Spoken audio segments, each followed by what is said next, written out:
വാഹനാപകടത്തിൽ 7 കപ്പൂച്ചിൻ സന്യാസികൾക്ക് ദാരുണാന്ത്യം. എനുഗുവിലെ റെഡ്ജ്വേ കമ്മ്യൂണിറ്റിയിൽപ്പെട്ട 13 സന്യാസിമാർ ക്രോസ് റിവർ സ്റ്റേറ്റിലെ ഒബുഡുവിലേക്ക് പോകുന്നതിനിടയിലാണ് ദാരുണമായ അപകടം സംഭവിക്കുന്നത്. 7 പേർ സംഭവസ്ഥലത്ത് മരിച്ചു. മറ്റ് 6 പേർക്ക് വ്യത്യസ്ത തീവ്രതയിലുള്ള പരുക്കുകളുണ്ടെന്നും സഭ പുറത്തിറക്കിയ പത്രക്കുറിപ്പിൽ പറയുന്നു. പരിക്കേറ്റവരെ വൈദ്യസഹായത്തിനായി എനുഗുവിലേക്ക് മാറ്റിയിട്ടുണ്ട്. Brother Jamadia, brother Chendu, brother Marcel, brother Gerald, brother Kingsley, brother Wilfred, brother Chungti എന്നിവർക്കാണ് ജീവൻ നഷ്ടപ്പെട്ടത്.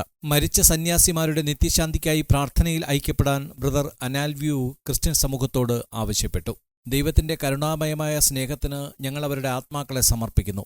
മൃതസംസ്കാരത്തിന്റെ വിശദാംശങ്ങൾ പിന്നെ അറിയിക്കുമെന്നും പത്രക്കുറിപ്പിൽ പറയുന്നു. International desk, Vox news.